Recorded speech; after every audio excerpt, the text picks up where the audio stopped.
On July 10, 1950, at the Battle of Taejon, a single M24 Chaffee light tank faced down 15 North Korean T-34s in the streets. It was a suicide mission, and it changed everything about how America would fight this war. M24 Chaffee, the outgunned hero. This was the first American tank to face North Korean T-34s, and it was a disaster. The 75mm gun couldn't penetrate T-34 frontal armor. Crews watched their rounds bounce off while enemy shells punched straight through their 1-inch armor like paper.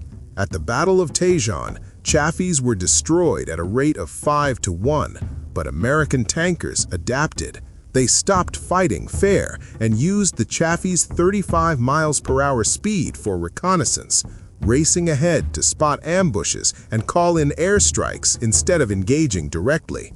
M41 Walker Bulldog, the late arrival, armed with a 76mm gun that could actually threaten T-34s, this 23-ton light tank arrived in 1951 to replace the Chaffee.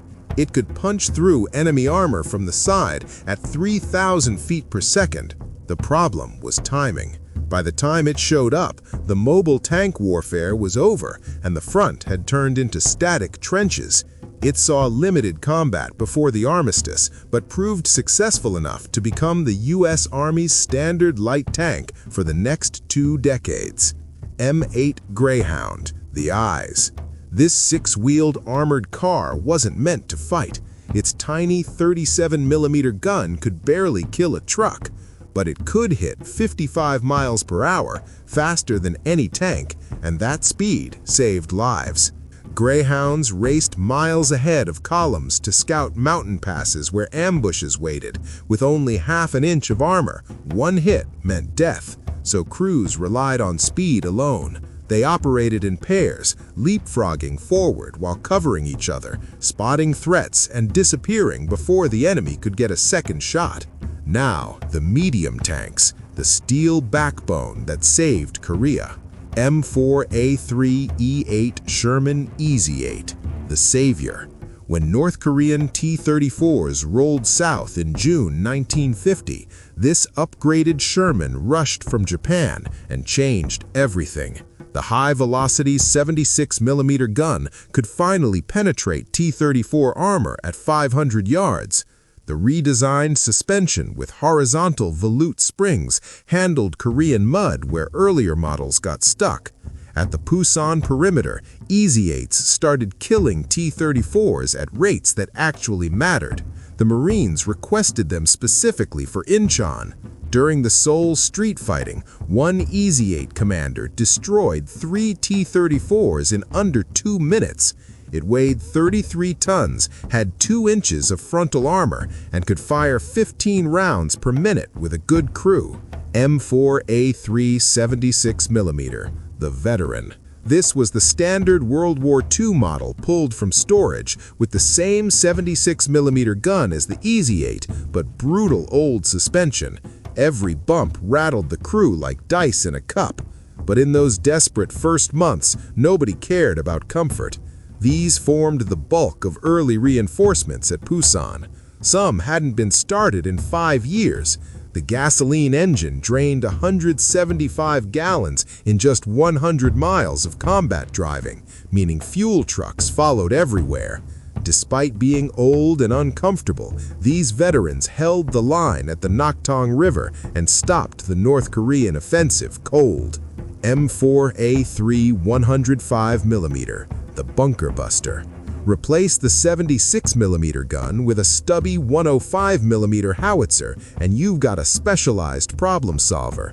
Maximum range was only 1,000 yards for direct fire, but the 33-pound high-explosive shell could collapse a bunker with one hit.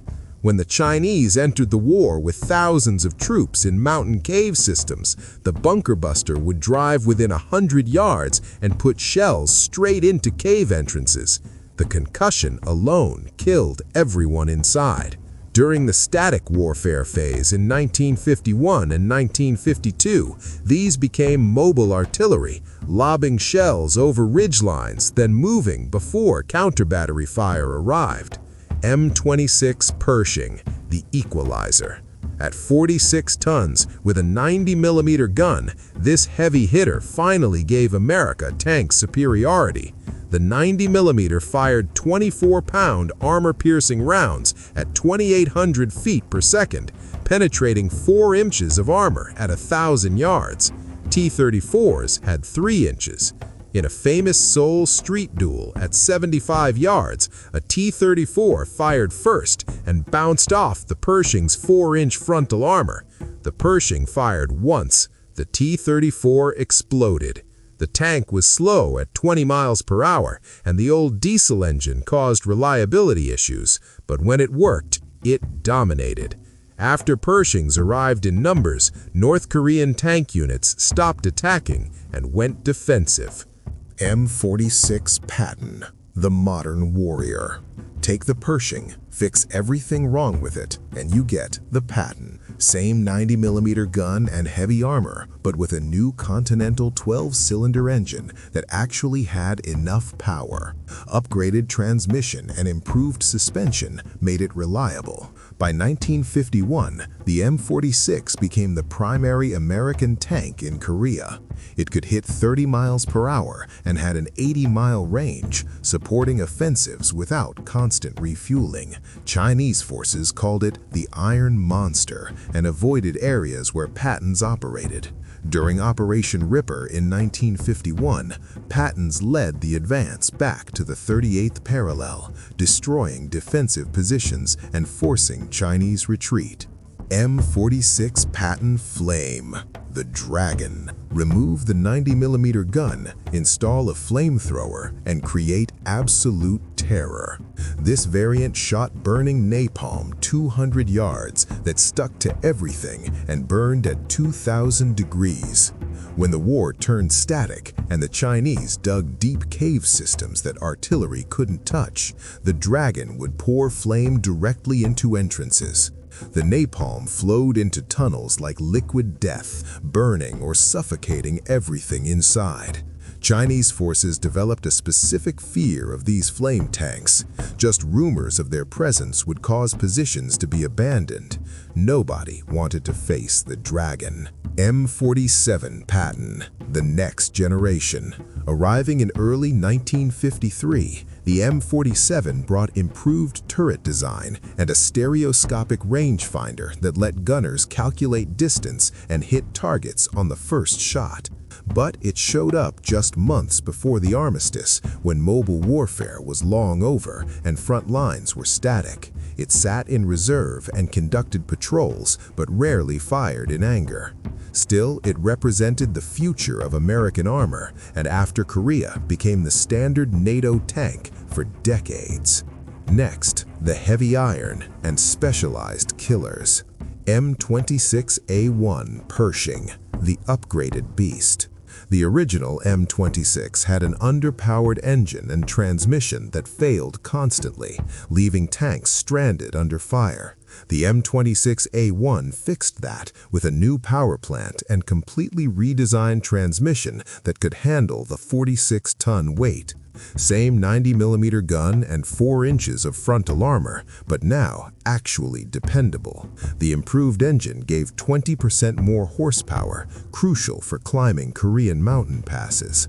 These were rare in theater since most units had switched to the M46 Patton, but commanders who got them reported 6 weeks of continuous operation without mechanical issues, unheard of with the original model. M45, the Siege Breaker. Mount a 105mm howitzer on a Pershing chassis and you get heavy armor combined with artillery firepower. The M45 could drive right up to enemy fortifications and pound them at point-blank range without worrying about return fire, thanks to that Pershing armor. During the static warfare phase, Chinese concrete bunkers reinforced with logs could take regular tank shells all day. The M45 would park 300 yards away and systematically destroy them with 33-pound high-explosive shells.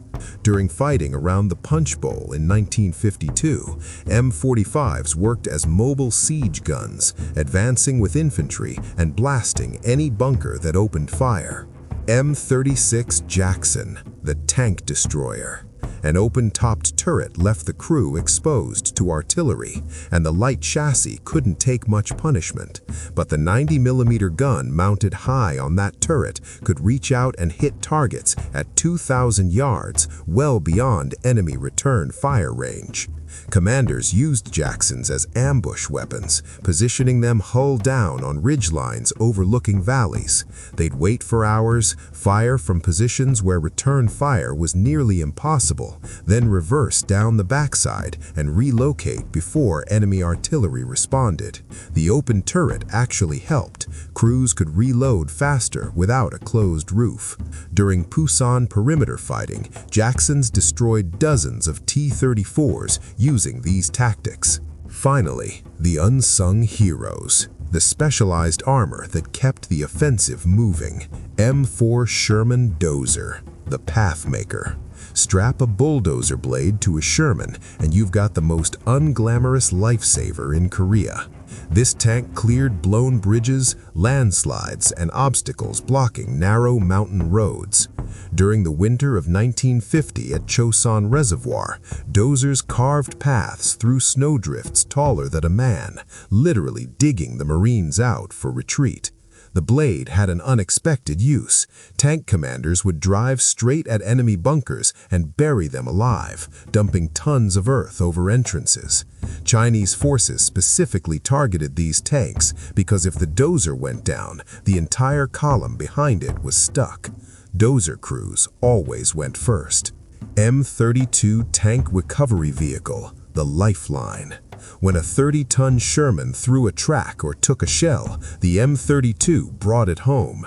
Built on a Sherman chassis with the turret replaced by a 60,000-pound winch and 80-foot steel cable, it could drag disabled tanks out of ditches or away from enemy fire. The four-man crew worked exposed on the back deck while rounds sparked off the armor. They'd hook the cable and start winching under fire, racing against enemy artillery. During major offensives, M32s followed right behind attacking armor, recovering disabled tanks within minutes. In 3 years of fighting, M32 saved over $200 million in equipment and brought home countless tankers who would have been abandoned. M39 Armored Utility Vehicle, the Carrier. This M18 Hellcat with the turret removed carried 5 tons of ammunition and supplies at 50 miles per hour. That speed was everything. A Sherman could burn through 71 main gun rounds in a day of heavy fighting, and somebody had to bring more forward.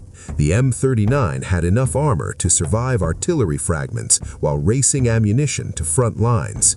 During the advance north in late 1950, they made multiple runs per day through active combat zones. Chirko Sulcis called them suicide sleds because they carried tons of high explosives, but the armor kept them running when regular supply trucks were being destroyed constantly.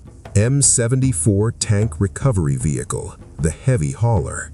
When a 46-ton Pershing and Patton arrived, the M32's winch wasn't strong enough. The M74 was purpose-built for heavy armor, with a beefier 90,000-pound winch and reinforced suspension. Arriving around 1952, it could yank disabled Pattons out of rice paddies or drag them up muddy hills under fire. Recovery operations were especially dangerous during the static phase because the Chinese had zeroed artillery on every major route. The M74 crews had to hook up and haul back to friendly lines before the next barrage.